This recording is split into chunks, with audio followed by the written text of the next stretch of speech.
Edison State Community College invites you to a video preview of its 9-day tour of China. Community members are invited to travel with faculty, staff, and students on a trip of discovery in March of 2011. So come along as we uncover the footprints of China in the Miami Valley.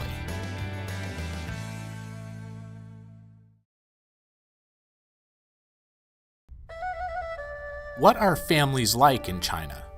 How do those families work and play? Do any use traditional Chinese medicines when they become ill? Why do Americans do mission work in China? And why do some families opt to adopt Chinese infants and make them a part of their lives? In his 3 years in China, Edison employee Russ Brandt was able to learn the language and mix with the locals. He will share his perspectives with Edison professor Eileen Thompson as she asks some of those questions many of us have about cultures that are unfamiliar to us. They do not have a Super Walmart. Mm-mm. They do not have an Ace Hardware or a Home Depot.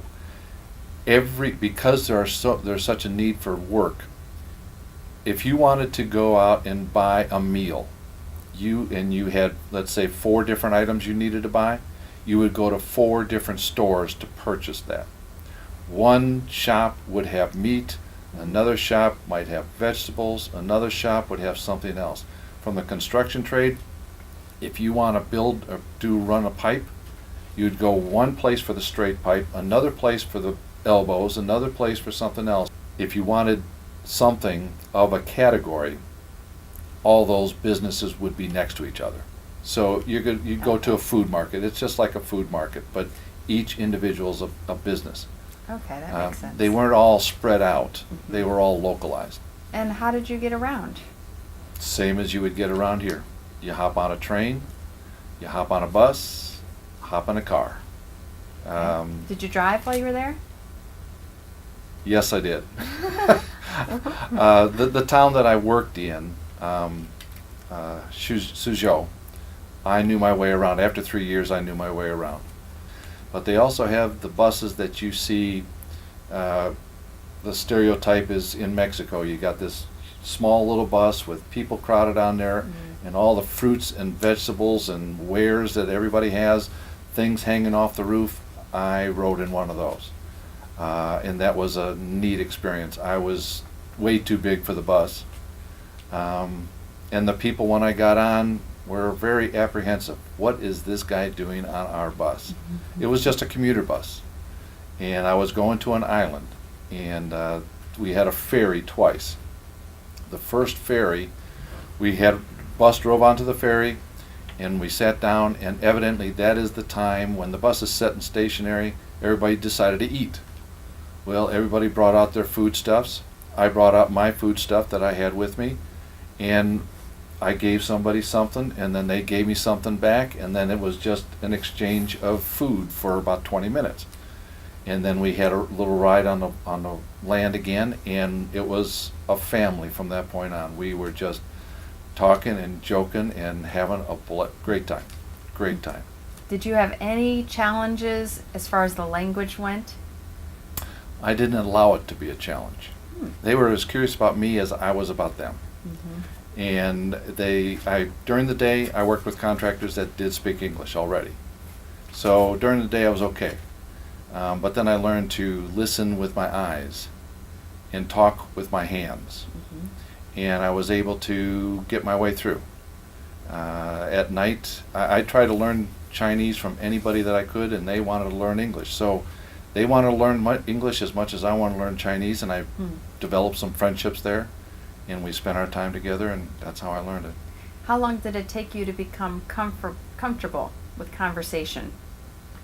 Ooh, that was a good year. Good year. Before, but then it wasn't as much as I was comfortable with the language, as much as I was comfortable with the lack of communication. One of the most stressful things in life is not being able to communicate. But I just didn't, like I said, I didn't allow it to bother me. I would go into a restaurant, all Chinese restaurant menu. I would walk around with the waitress and point at things on the table and say, that's what I wanted, and then I got my food. So it was interesting that way. They are very proud people. They're proud of their culture. They want to share their culture with you. They took me so many places and showed me how it was special. It was unbelievable. I met people that I never knew, never really get to know. I just knew their child. I was outside walking the streets. A child would walk up and say, the phrase was, hello, how are you, where are you from? That's how they learned English. And he was playing a game. I played a game.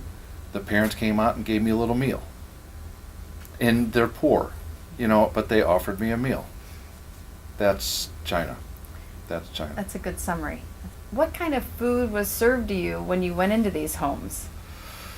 Very delicious food, no matter who provided it, whether at a restaurant or in a personal or somebody's home. It was always delicious. It was primarily because we were in the Chinese Delta, primarily seafood, a lot of chicken, a lot of duck, and everything in between. In China, there's a saying that we eat everything above the sky and below the ground. Literally everything in between you'll eat. It's all how you prepare it. I know it sounds strange, but I've eaten squid and prawn and snake and crickets and eel and everything. Delicious. What ideas, beliefs, concepts, or understandings did you bring back with you, and how have those translated into who you are and what you are today? Tough question, I know. Yes, I've traveled the world. But China, the Chinese people are very kind, loving, humble people. And I found that really when you get down to the individual, they are no different than somebody you meet in California, in Europe, in Middle America. All people are the same. If you treat them with respect, they treat you with respect. And they're willing to open up their homes, their hearts, to share their experiences. I'm hands down, I'm a better person for being in China. Dr. Brenda Morand, an Edison faculty member, had the opportunity to visit China on the People-to-People International Exchange Program. While there, she observed their hospitals and pharmacies and made recommendations for change. She talks with Edison professor Eileen Thompson about that experience. I mentioned before, People-to-People International is an association. It's still in existence, and it started in September 11, 1956, by President D. Eisenhower. And now it has been privatized, and it's based in Kansas, Missouri, but the goals of the association still are maintained. When we went on our trip, then, those goals were our primary focus, which through education, exchange, and some humanitarian exchanges, we could then reach our counterparts in China. And it was a medical pharmaceutical trip. So as a consequence, the group, which was a delegation of 40 people, had been requested to write different papers on what was our experience in our practice sites. And we were all pharmacists practicing in hospitals, clinics, ambulatory care, outpatient ambulatory care. And then as such, we had each one prepare a paper that was supposed to be presented throughout the trip of 3 major cities in China. We visited Beijing, and we visited hospitals, the university hospital there.